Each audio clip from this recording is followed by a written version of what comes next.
Well, Dr. Chris Lemmon, and this is November talk. Um, so last month I said I'm going to talk about why longer programs. Two things real quick I throw out.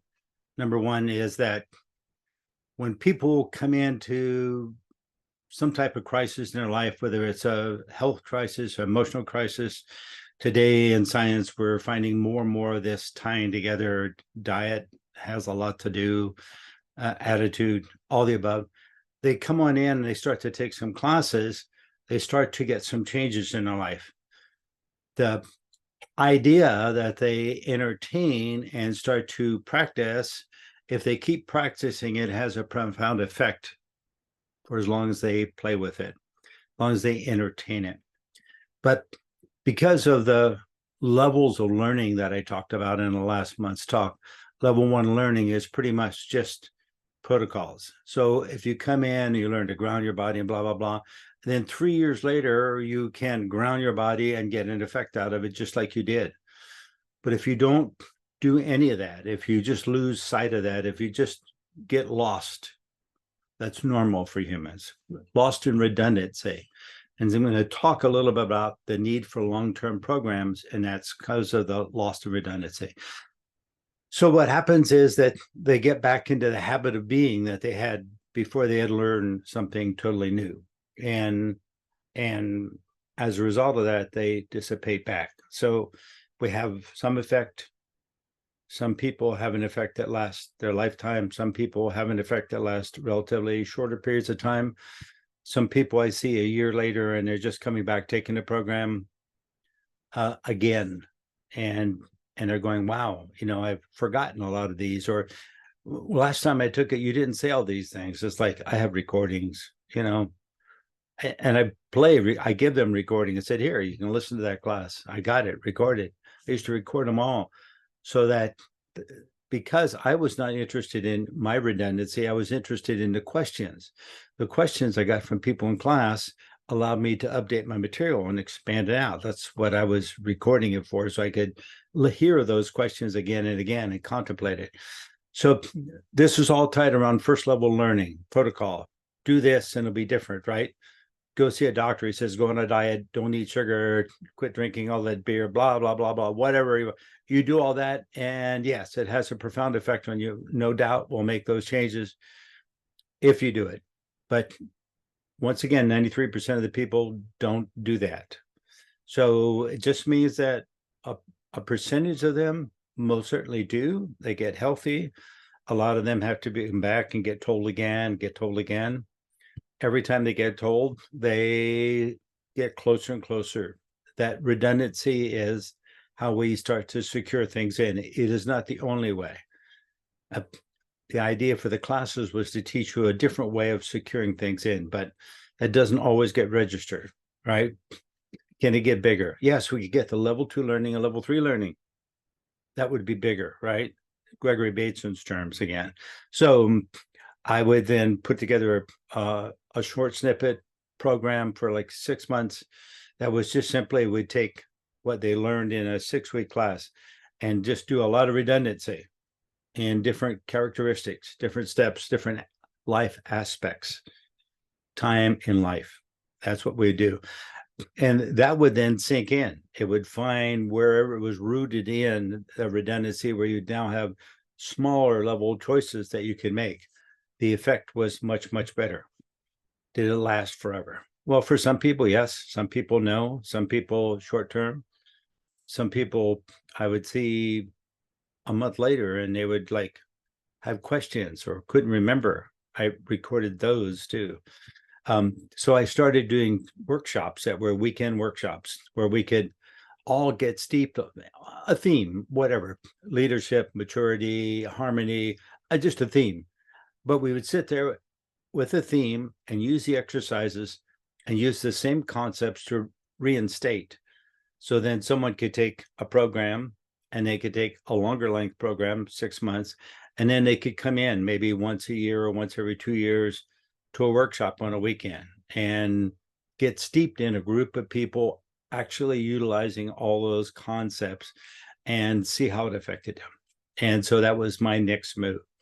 And then after that, and around 10 years in, I had a collection of people that have done all that and are practicing the tools. And then they come to me and say, okay, how do I get to level 3 learning? I'm starting to get assignments. I'm starting to get that if we do 2 plus 3 is 5. If we then put that into assignments, in other words, I will do this and this outcome will come. That's an assignment, right? I'll assign this. I'll get help. I'll pick something out. I'll say, if I want to write a book, I need to sit down and spend 2 hours twice a day, 5 days a week. That's 4 hours, but not together. 2 hours, take a break, 2 hours, take a break, and just type. It sounds crazy, but I started writing a book one day, and next thing I know, I had like 750 pages of notes scattered all over the place. It just needs to be a dump, because that's the way creativity works. It just dumps a lot of stuff out in clues. I call them clues. It dumps a lot of junk out. Then I have to take that and put it all together. Yes, a lot of writers have a great skill of being able to sort this whole big package in from notes and put it into a context and then lay it out and print it out. That's great. And it just comes from practice. It was the first book I was working on. I got all these pages. I got a title. I got all that stuff going. And I realized, okay, I got this. Now I just need to integrate what I've learned from this book writing and put together a longer program. So I abandoned the book. It was just a step for me to think longer. How can we make this more effective? So we would go a year-long program or a couple-year-long program and be able to anchor that in. Hopefully, we'd eventually get to third level learning. That means they would get the concept. So let me talk about where that goes astray and one of the programs. And then next month, I will talk about the other program, which was lengthy, was a healing program. So this one here, we used to call preceptorial training. It just meant that we were getting orchestrated in a concept. And that was the whole idea of it. So in the very, very beginning, I started recognizing what keeps us in a redundancy is the redundancy. We talk about sugar being a problem. Yet, my gosh, when it's Easter or Halloween or the kids do a special award, we give them a treat, which is sugar.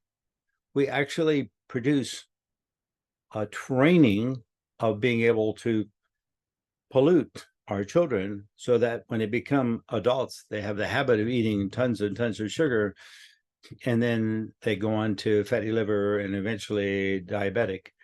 And that's the norm in America. So you start to see, it's like people go, how come you don't do Halloween? I said, I don't do Halloween for 2 reasons. Number one, I don't believe in rewarding kids with sugar. So I don't do that. When I had a family, I never had any sugar in my house. No sugar, none, right? Not because sugar is evil, it's because sugar can be a habit and a redundancy. I'm just using sugar as an example, right? Don't get lost in level 1 learning. Sugar is bad. No, that's not it. Sugar can be an assignment. It can be a symbol, which is what a doctor is saying is change your diet, change your lifestyle, and you'll get healthier. That's level 2. Level 3 is the bigger concept. The bigger concept is that when you have these habits in place, all these cultural habits make you start to think this is the way it always is. This is the right way, we would say. You can see, because we're always in a state of change. We have to be in a state of change. We start out as a potential imagined idea, and everything we do is a potential imagined idea. Come on, any crazy idea that you come up with, if you decide to do it, whether it's a vacation or whatever, in the reality, it turns out a little different. It plays out a little different, but the inspiration was the original idea. That usually doesn't just zip right through. Rare occasions it does, but usually doesn't. It just gets changed, altered along the way. But if we don't allow change, if we stick with whatever that we learned I was born in the 40s. It's like there's not a whole lot from the 40s that I really would want to hang on to. Things, but I guess gas prices at 12 cents a gallon, that was good news, maybe. But then, you would get 25 cents for working and picking green beans for a whole week in a field that all of a sudden made the 12 cents a gallon gas look pretty expensive. So you start to see it's just a balancing act. We've changed all this stuff. We changed the way it structures. We changed blah blah blah blah blah, and we struggle with change, but yet to be able to come something new, to be able to evolve, to be able to grow, to be able to have a world that'll support and feed 7 billion people. It would be nice to work on trying to get it all healthy, but we actually have tried to do that. You go back and research it and you find that, yes, we spent a lot of money on wells. We spent a lot of money, but we didn't do a very good job of the way we did it. A lot of times we went in with one country would put in wells. Well, we're in the English system, and then some European country, Germany or someone, would put in wells for some country that needed water, and that was on metric, and then the parts wouldn't fit, and you couldn't get parts, and then the parts became obsolete, and new parts were put in it, and we had projects that we were going to do for charity, so we took all the old stuff that we couldn't sell or use, and we shipped it all over there and had them implemented, and we don't have a big enough plan. It's too small. The range is too small to be very effective, which is why I'm doing longer workshops. So recognizing, we had to get out of that.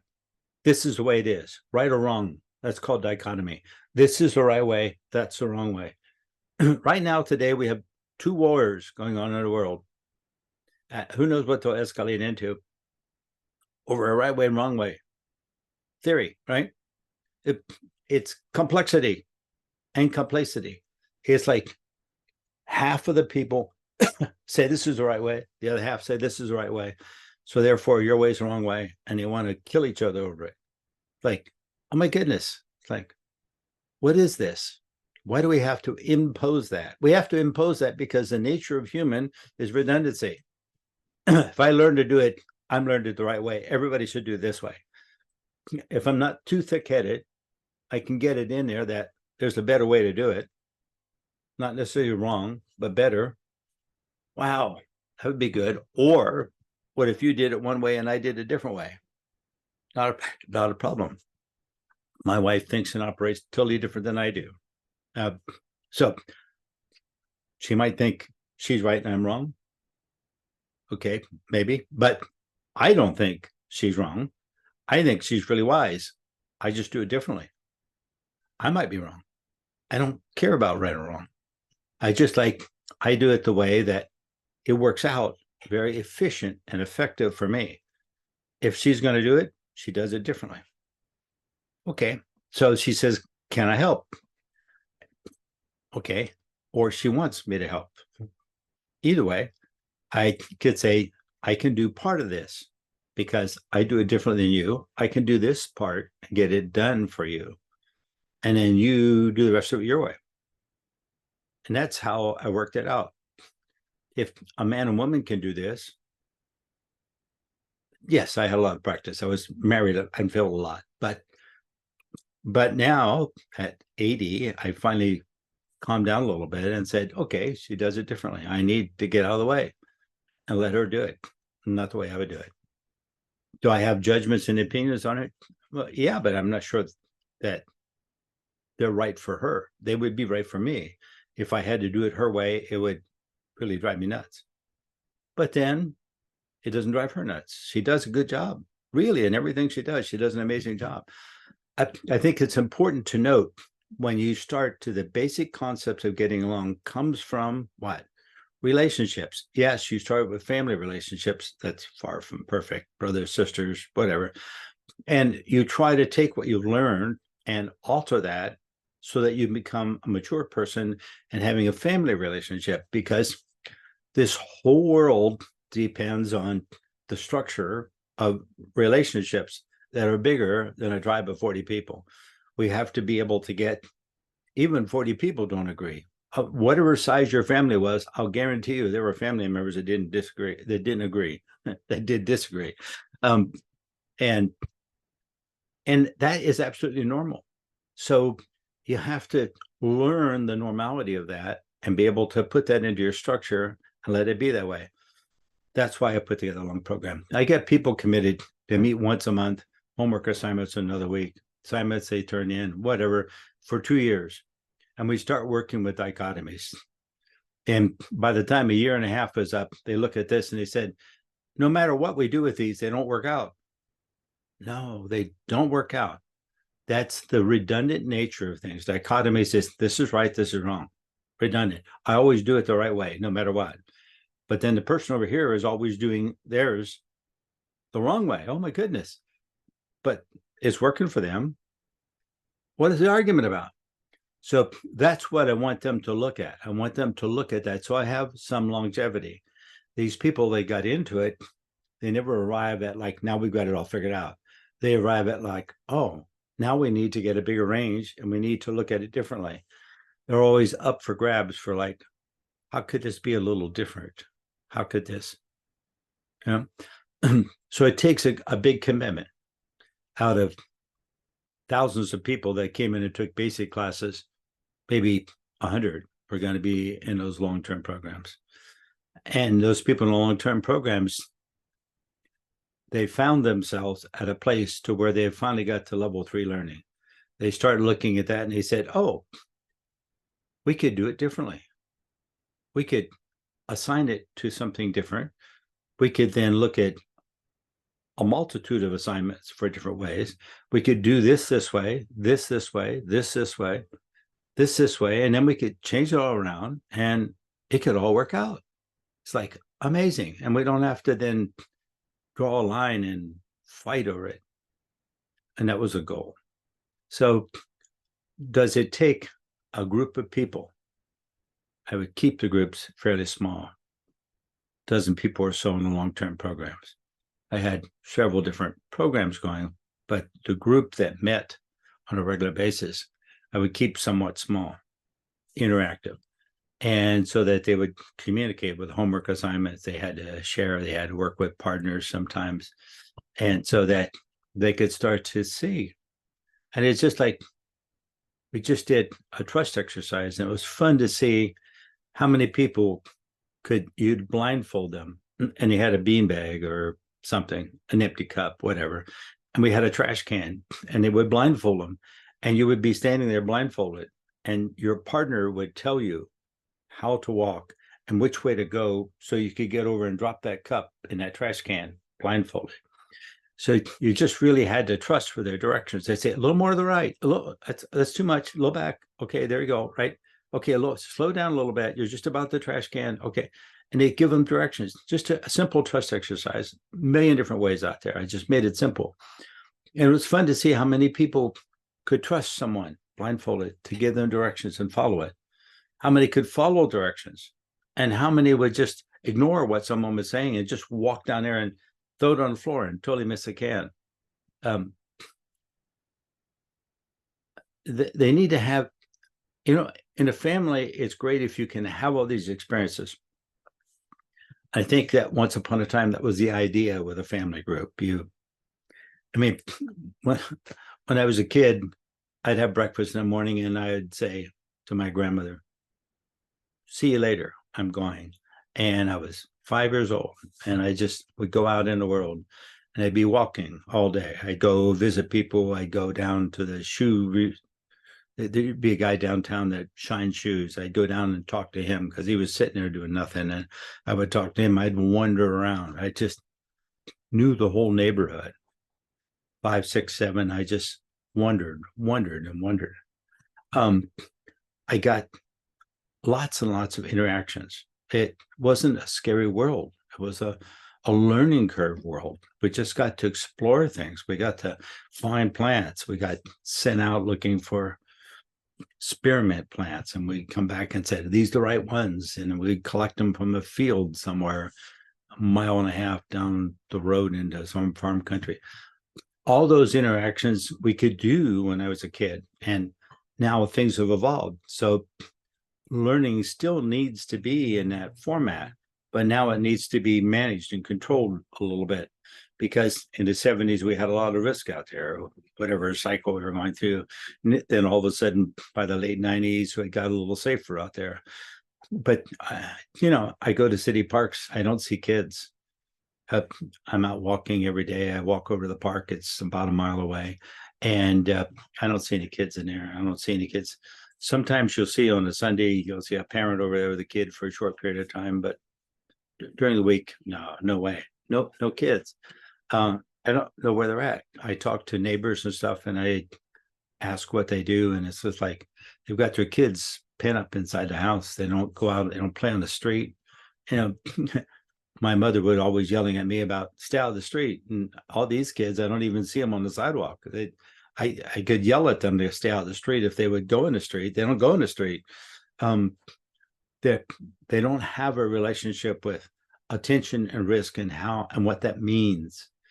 And so those are the things that I'm trying to get into. That's the meaning of level 3 learning. It's like, can I get this?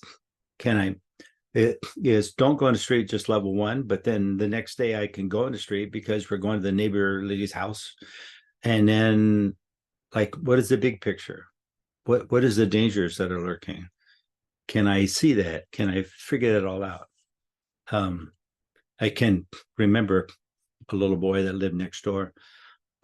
He was helping his dad put the trash cans out during the course of the day before dad came home from work the next day to put them away. But somebody came down the street in a car, probably a little drunk or reckless or whatever, and smashed into this guy's trash cans, crunched him. He backed up and ran away, of course. So didn't want to get in trouble for swerving or do whatever he did. Nobody saw.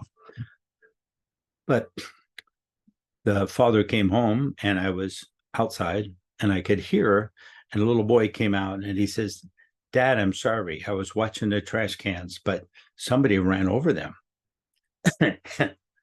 And so the father recognized that, wow, he never realized that the actions he was taking by having his son help him bring the trash cans would make his son think that he was responsible for him. And here the boy was feeling bad because somebody damaged the trash cans. And so dad had to say, it's your job to help me put them out. I don't stay home and guard them, and you don't need to do that either. People run over them. That just happens in life. So we'll get new trash cans. That's just the way it is. So things don't always work out. We can't watch everything all the time. You have things that you have to do. I have to go to work. So we can't do that. And so there was a long explanation. I could hear him. And I was very impressed. The guy was a school teacher, but I was very, very impressed that he spent the time explaining it to his son. And then he had his son help him clean up the smashed up trash cans and jump up and down on them, flatten them out a little bit so he could put them in a garbage bag for next week to go back out because they were gone. And he told his son, this weekend, you and I will go get trash cans, new ones, and we'll put them out. They were getting dirty and beat up anyhow. Time for change. So you make a story that's more congruent. More people need to hear that type of story. What we get is people stuck in I'm responsible for. That's where they're stuck. And then they're frozen because or stressed or under a huge burden. All right. I know every month I say I'm going to make these shorter. Every month they get longer. But this month I'm really going to make it shorter. There's not a whole lot I can say about a longer piece other than with a commitment, you'll start to battle back redundancy. You get committed to something and you're doing it the same way over and over and over again. At some point in time, you say, wow, this is boring. I wonder if I could do it differently. That is a creative blessing. It needs to happen quicker. It most certainly does. I live in the Northwest. It rains and it rains and rains, except July and August, first couple of weeks of September. No rain, not a drop, usually, normally. for years and years, normally. Right now, not normal anything, but that's the way it was. So whoever lived here before me put in a sprinkler system for July and August. So when I moved in, I'm looking at this July and August sprinkler system. I'm looking at my water bill go through the roof. I'm looking at these sprayers that they got sent for 25, 35 minutes, spraying water all the hell over every place. I don't have a lawn. I have landscaping. It's all, and I'm looking around and go, this is wasteful. So I spent a whole year taking out the sprinkler system and putting in a drip system. So I just got water dripping on a plant. That's it. For 5 minutes, 10 minutes, twice a week during July and August. They're all locally grown plants. They survive in this neighborhood. They survive in this part of the planet. So guess what? They don't need a whole lot of water. They've got it. For them, it's a redundant piece. The animal kingdom, the plant kingdom, redundancy means a lot, but they don't face a whole lot of potential for change. We humans are different than them. So if we get caught in the game of being one with nature and going to the same location over and over and over and over again, doing the same thing over and over again, then we've got the same learning level as a plant and an animal. We really need to get up to where we can expand that out and get more potential to start to flow in ideas and things that we can then break those patterns and start to do things differently. Otherwise, what is our choice? Our choice is that if we can't come up with new and better ideas, it's not new and better ideas always work. Some of them have not worked out very good. We got into the world of, I got to be careful talking about science.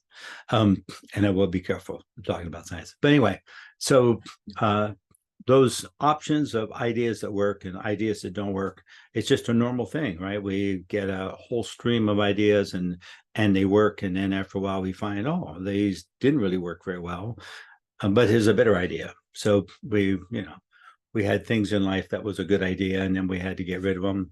I can remember the first time my grandmother got a coffee pot, a hot pot. It had a filament you could see in the bottom. I could see it, And my grandmother was concerned, like, once it starts getting all white and chalky from the mineral deposits in the water, how am I going to get that cleaned out? And she had to find a vinegar and she had to put it in there and do that, once every 2 months. And now today we realize that filament in the bottom was all tungsten and there was no housing around it. So all her water was polluted with that tungsten. And then the vinegar and cleaning it and scraping all that probably made it even more toxic.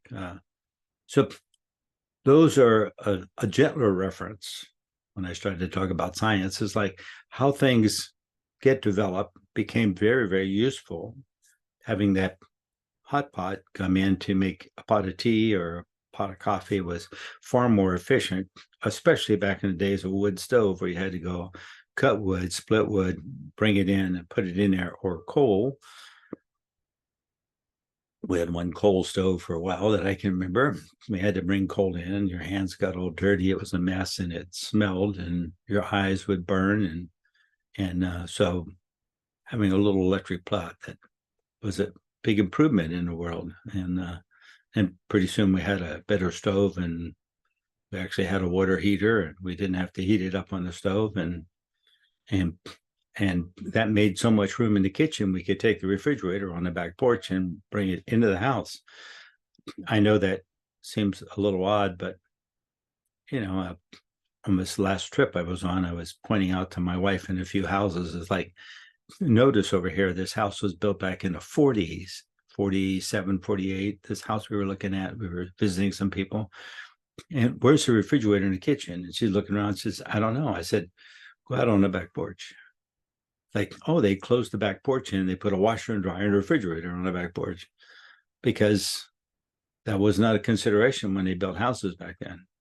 So the redundancy had to change. You get this? It had to change. And so we need to be invested in this change, not just sit back and complain about it or write up conspiracy theories. We need to be able to look at that and said, wow, yes, I think we need better testing. I think that wise ideas need to be tested. Yes, most certainly, without a doubt. But we need to have wise ideas and implement them. The doctor who was very frustrated because people that would come to a hospital a long time ago, people come to hospital, a death rate was really high. Pretty much everybody said if you had to go to a hospital, you pretty much were going to die anyhow. And this doctor came up with an idea. Maybe if the doctors in the hospital would wash their hands before they did surgery, a novel idea, not something they did, maybe people would live. It took his whole lifetime.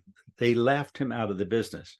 He wound up dying from a low-grade bacteria he got from some minor surgical piece in an old folks home somewhere.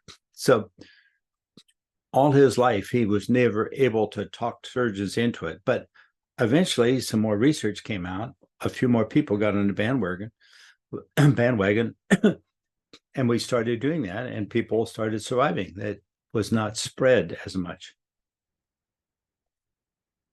Ideas take a little while. If we were a little more open, not blindsided, a little more open to the changes, a little more cognizant. I see a new idea, right away I start doing research on it, right? New product comes in the market, I do research on it. My wife says, are you going to buy that? I said, no, I'm not going to buy it. I want to find out about it. Because some friend of mine is going to call me and say, what do you think of this? And I want to have an intelligent answer. I want to be able to say, hey, I looked it up.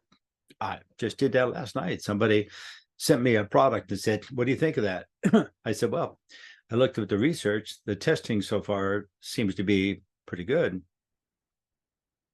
Raw materials, everything. I don't see any challenge in it. But I do have some questions that are a little vague in the ads and information. So I'm digging a little deeper. I have some personal contact.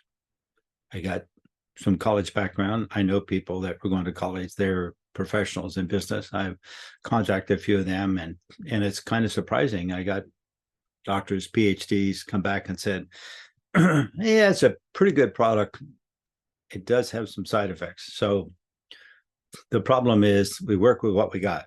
And so if we don't have an alternative, we find something that's got some degree of, so it's the nature of where it sits. It's always, whether it's something you're growing or something you're eating or something that's new in the world or a new gadget, a new device, it comes in, it develops, it improves.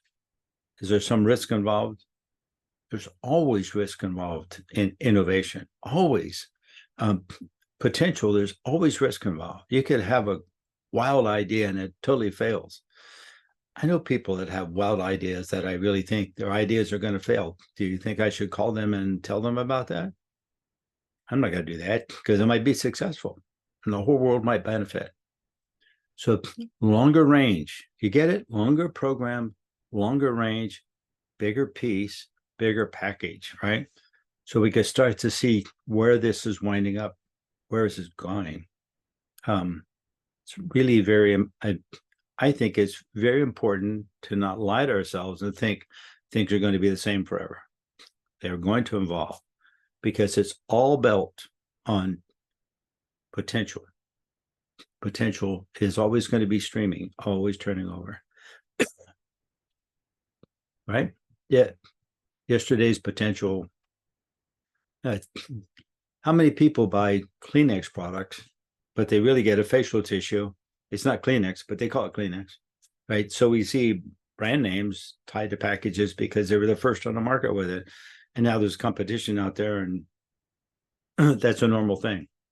That means that those other market products had to be able to advertise themselves with a different potential, a different idea, a different, less wood fiber, perfumes, whatever, less dust, whatever.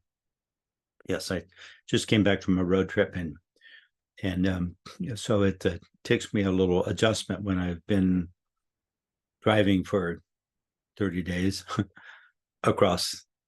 We were Texas, Southern California, all over the place. So a lot of different climate conditions, plant conditions. The air is different.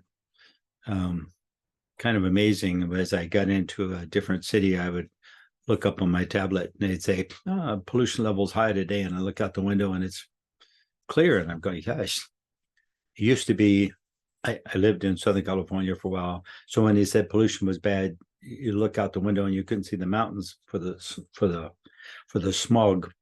And so that's my redundant reference for conditions. And now today we look out and the sky is clear and it's all nice out and they say it's polluted.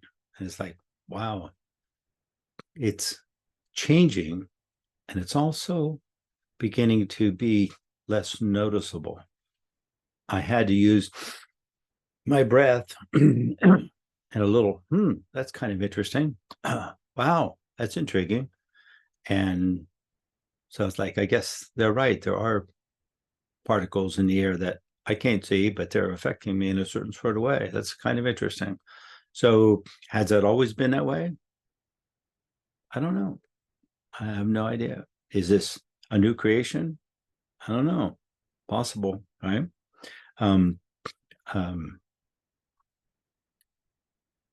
Whatever comes down the pike, we'll deal with. We look at a relationship with it. We try to get more information about it. We look at new ideas and try to get more information about it. And that's what I'm advocating.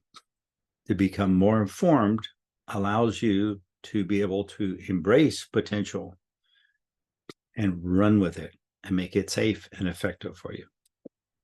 If you're going to do that, it needs to be safe and effective for you. You know, we really want to be able to unite and be able to create some cohesion, not carbon copies. We really need to have a difference because that's the nature of learning. If we don't have those discernments, we're in big trouble because then we'd always think that we're right. That's a disaster. All right. I've said enough. I'm going redundant. I've had some long talks. This is going to be a short one. If you have any questions, go ahead and email me. It's Chris with two S's, CHRISS at wizardscatch.com. That's WIZARDSCACHE. I'd be glad to entertain your questions and any comments that you have, and if I can be of assistance in any way, shape, or form. So thank you very much. It's been fun. And in December, we'll talk about the other program that I go along with, Thinking Bigger, is the challenge of what it does to the redundant piece, which is our health in the body. It changes a little slower. And so we'll have that conversation in December, right? So thanks.